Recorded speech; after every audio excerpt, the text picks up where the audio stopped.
माता सती और देवी पार्वती के जन्म की संपूर्ण कथा। दक्ष प्रजापति की सभी पुत्रियां गुणवती थीं, फिर भी दक्ष के मन में संतोष नहीं था।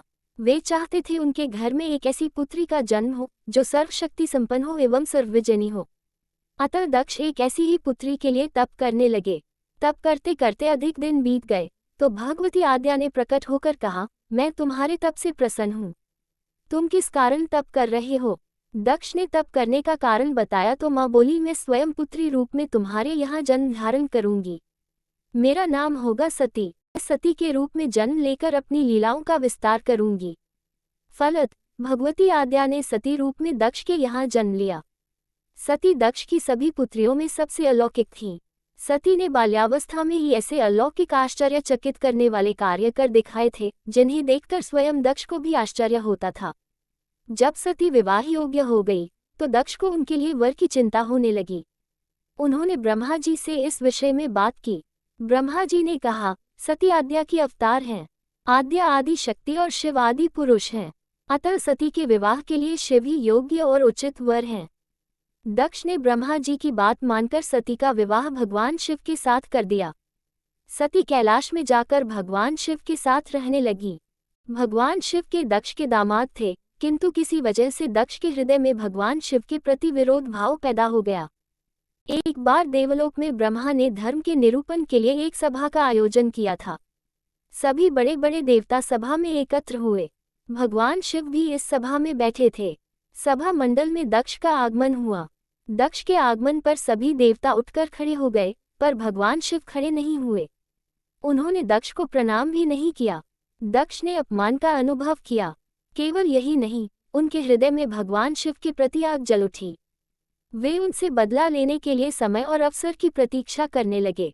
एक बार सती और शिव कैलाश पर्वत पर बैठे हुए परस्पर वार्तालाप कर रहे थे। उसी समय आकाश मार्ग से कई विमान कनखल की ओर जाते हुए दिखाई पड़े। सती ने उन विमानों को देखकर भगवान शिव से पूछा, प्रभु, ये सभी विमान किसके हैं और कहाँ जा रहे हैं? भगवान शक्र ने उत्तर दिया, आपके पिता ने बड़े यज्ञ का आयोजन किया है। समस्त देवता और देवांगनाएं इन विमानों में बैठकर उसी यज्ञ में सम्मिलित होने के लिए जा रहे हैं। इस पर सती ने दूसरा प्रश्न किया, क्या मेरे पिता ने आपको यज्ञ में सम्मिलित होने के लिए नहीं बुलाया? भगवान शंकर ने उत्तर दिया, आपके पिता मुझसे बैर रखते हैं, फिर वे मुझे क्यों बुलाने लगे? सती मन ही मन सोचने लगी, फिर बोली, यज्ञ के इस अवसर पर अवश्य मेरी सभी बहनें आएंगी। उनसे मिले हुए बहुत दिन हो गए। यदि आपकी अनुमति हो तो मैं भी अपने पिता के घर जाना चाहती हूँ। यज्ञ में सम्मिलित हो लूंगी और बहनों से भी मिलने का सुअवसर मिलेगा। भगवान शिव ने उत्तर दिया, इस समय वहां जाना उचित नहीं होगा। आपके पिता मुझसे बैर रखते हैं, हो सकता है वे आपका भी अपमान करें। बिना बुलाए किसी के घर जाना उचित नहीं होता है। इस पर सती ने प्रश्न किया, ऐसा क्यों? भगवान शिव ने उत्तर दिया, विवाहिता लड़की को बिना बुलाए पिता के घर नहीं जाना चाहिए, क्योंकि विवाह हो जाने पर लड़की अपने पति की हो जाती है। पिता के घर से उसका संबंध टूट जाता है। लेकिन सती पीहर जाने के लिए हठ करती रहीं, अपनी बात बार बार दोहराती रहीं। उनकी इच्छा देखकर भगवान शिव ने पीहर जाने की अनुमति दे दी। उनके साथ अपना एक गण भी साथ में भेज दिया। उस गण का नाम वीरभद्र था। सती वीरभद्र के साथ अपने पिता के घर गई। घर में सती से किसी ने भी प्रेमपूर्वक वार्तालाप नहीं किया। दक्ष ने उन्हें देखकर कहा, तुम क्या यहाँ मेरा अपमान कराने आए हो? अपनी बहनों को तो देखो, वे किस प्रकार सुंदर वस्त्रों से सजी हैं। तुम्हारे शरीर पर मात्र बाघांबर हैं। तुम्हारा पति श्मशानवासी और भूतों का नायक है। वह तुम्हें बाघांबर छोड़कर और पहना ही क्या सकता है? दक्ष के कथन से सती के हृदय में पश्चाताप का सागर उमड़ पड़ा। वे सोचने लगी, उन्होंने यहाँ आकर अच्छा नहीं किया। भगवान ठीक ही कह रहे थे, बिना बुलाए पिता के घर भी नहीं जाना चाहिए। पर अब क्या हो सकता है? अब तो आ ही गई हूँ। पिता के कटु और अपमानजनक शब्द सुनकर भी सती मौन रही। वे उस यज्ञ मंडल में गईं जहाँ सभी देवता और ऋषि मुनि बैठे थे तथा यज्ञकुंड में धू धू करती जलती हुई अग्नि में आहुतियाँ डाली जा रही थीं। सती ने यज्ञ मंडप में सभी देवताओं के तो भाग देखे, किंतु भगवान शिव का भाग नहीं देखा। वे भगवान शिव का भाग न देखकर अपने पिता से बोली, पितृश्रेष्ठ, यज्ञ में तो सबके भाग दिखाई पड़ रहे हैं, किंतु कैलाशपति का भाग नहीं है। आपने उनका भाग क्यों नहीं रखा? दक्ष ने गर्व से उत्तर दिया, मैं तुम्हारे पति शिव को देवता नहीं समझता। वह तो भूतों का स्वामी, नग्न रहने वाला और हड्डियों की माला धारण करने वाला है। वह देवताओं की पंक्ति में बैठने योग्य नहीं है। उसे कौन भाग देगा। सती के नेत्र लाल हो उठे। उनका मुखमंडल प्रलय के सूर्य की भांति तेजोदीप्त हो उठा। उन्होंने पीड़ा से तिलमिलाते हुए कहा, ओह, मैं इन शब्दों को कैसे सुन रही हूँ, मुझे धिक्कार है। देवताओं, तुम्हें भी धिक्कार है। तुम भी उन कैलाशपति के लिए इन शब्दों को कैसे सुन रहे हो, जो मंगल के प्रतीक हैं और जो क्षण मात्र में संपूर्ण सृष्टि को नष्ट करने की शक्ति रखते हैं। वे मेरे स्वामी हैं। नारी के लिए उसका पति ही स्वर्ग होता है। जो नारी अपने पति के लिए अपमानजनक शब्दों को सुनती है, उसे नरक में जाना पड़ता है। पृथ्वी सुनो, आकाश सुनो और देवताओं, तुम भी सुनो। मेरे पिता ने मेरे स्वामी का अपमान किया है। मैं अब एक क्षण भी जीवित रहना नहीं चाहती। सती अपने कथन को समाप्त करती हुई यज्ञ के कुंड में कूद पड़ी। जलती हुई आहुतियों के साथ उनका शरीर भी जलने लगा। यज्ञ मंडप में खलबली पैदा हो गई, हाहाकार मच गया। देवता उठकर खड़े हो गए। वीरभद्र क्रोध से कांप उठे। वे उछल उछल कर यज्ञ का विध्वंस करने लगे। यज्ञ मंडप में भगदड़ मच गई। देवता और ऋषि मुनि भाग खड़े हुए। वीरभद्र ने देखते ही देखते दक्ष का मस्तक काटकर फेंक दिया। समाचार भगवान शिव के कानों में भी पड़ा। वे प्रचंड आंधी की भांति कनखल जा पहुंचे। सती के जले हुए शरीर को देखकर भगवान शिव ने अपने आप को भूल गए। सती के प्रेम और उनकी भक्ति ने शंकर के मन को व्याकुल कर दिया। उन शंकर के मन को व्याकुल कर दिया जिन्होंने काम पर भी विजय प्राप्त की थी और जो सारी सृष्टि को नष्ट करने की क्षमता रखते थे।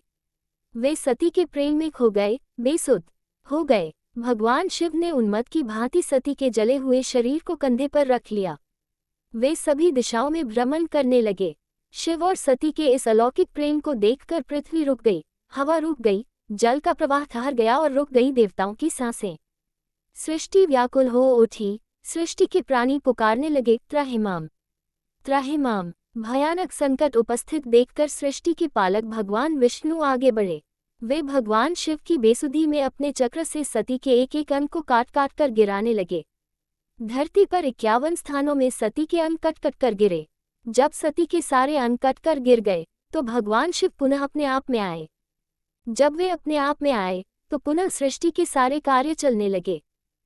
धरती पर जिन 51 स्थानों में सती के अंग कट कट कर गिरे थे, वे ही स्थान आज शक्तिपीठ माने जाते हैं। आज भी उन स्थानों में सती का पूजन होता है, उपासना होती है। धन्य था शिव और सती का प्रेम। शिव और सती के प्रेम ने उन्हें अमर और वंदनीय बना दिया। पार्वती के रूप में जन्म, बाद में सती के विरह में शंकर जी की दयनीय दशा हो गई। वे हर पल सती का ही ध्यान करते रहते और उन्हीं की चर्चा में व्यस्त रहते।